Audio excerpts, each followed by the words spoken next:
Saudara-saudari yang terkasih, setiap orang kita semua dipanggil Tuhan dan dianugerahi menjalani panggilan hidup tertentu. Panggilan ini berkembang menjadi identitas kita. Bapak, ibu dalam keluarga, suster, pastor, frater, bruder.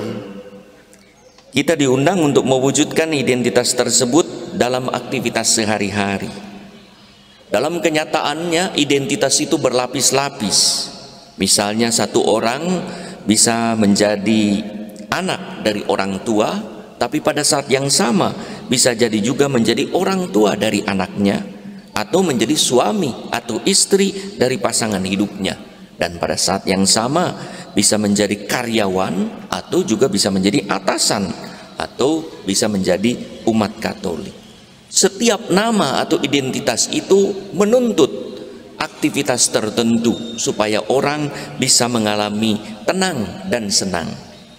Masalah terjadi saat kita tak hidup sesuai dengan identitas. Kegelisahan terjadi saat ada gap antara identitasnya sebagai ini, tetapi aktivitasnya lain. Kita bisa mengatasi kegelisahan itu dengan hidup sepadan sesuai dengan panggilan seturut rahmat Allah yang disebut dengan pertobatan. Saudara-saudara yang terkasih, misalnya orang yang mengkhianati panggilannya, entah dalam keluarga sebagai suami atau istri, ataupun dalam komunitas religius sebagai rohaniwan, biarawan, biarawati, akan gelisah. Baru menjadi tenang setelah bertobat, hidup sesuai dengan identitasnya. Suami sebagai suami, istri sebagai istri, imam sebagai imam. Saudara-saudara yang terkasih, Yesus berkeliling melintasi kehidupan banyak orang. Ada yang menanggapinya secara positif, tapi juga ada yang ogah-ogahan bahkan menolak. Yesus melewati kehidupan Matius yang sedang duduk di rumah cukainya, di tempat yang bertolak belakang dengan identitasnya. Nama Matius itu berarti anugerah Allah, anugerah Yahweh. Masakan sang karunia Allah hidup justru menjadi beban bagi sesamanya. Ia menjadi pemungut cukai, bukan pembagi rahmat. Anugerah Allah seharusnya membawa sukacita, tetapi kehadiran Matius dalam masyarakat membuat orang ketakutan, berduka cita. Kegelisahan ini kiranya melahirkan kerinduan Matius untuk mengikuti Yesus, sang guru yang aktivitasnya sesuai dengan identitasnya. Joshua, Yesus yang berarti Tuhan menyelamatkan. Maka hidup Yesus selalu menyelamatkan. Seharusnya Matius menjadi pribadi yang ramah dan murah hati, pemberi dan pembagi rezeki, bukan menjadi orang yang mengambil atau memeras uang rakyat dengan menjadi pemungut cukai yang dianggap dalam kebudayaan Yahudi sebagai pendosa dan disamakan dengan pencuri.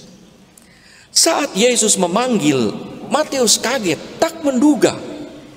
Kerinduan yang tak mungkin dipenuhi karena ketidaklayakannya, ternyata mungkin saat disapa dan diajak Yesus untuk beranjak dari sumber petaka hidupnya.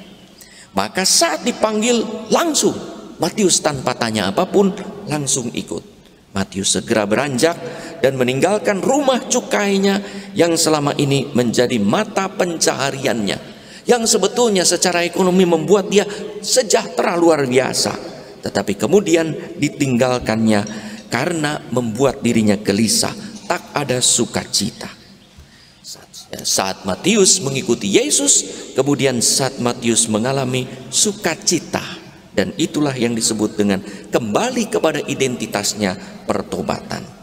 Matius kemudian kita kenal menjadi rasul dan menjadi penulis Injil yang hari ini Injilnya kita dengar.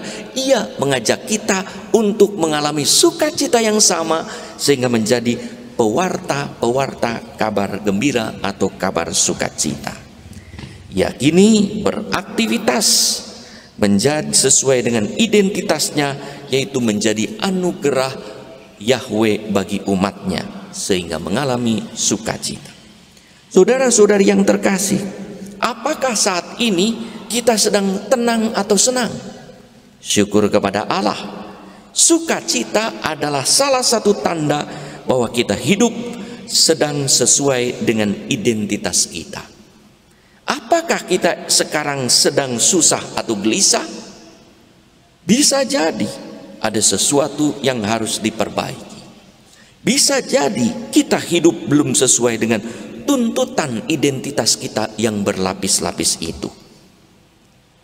Yesus kini lewat dalam hidup kita seperti ia melewati kehidupan Matius, mengajak kita beranjak dari tempat di mana kita mungkin beraktivitas tak sesuai dengan identitas dan panggilan luhur kita.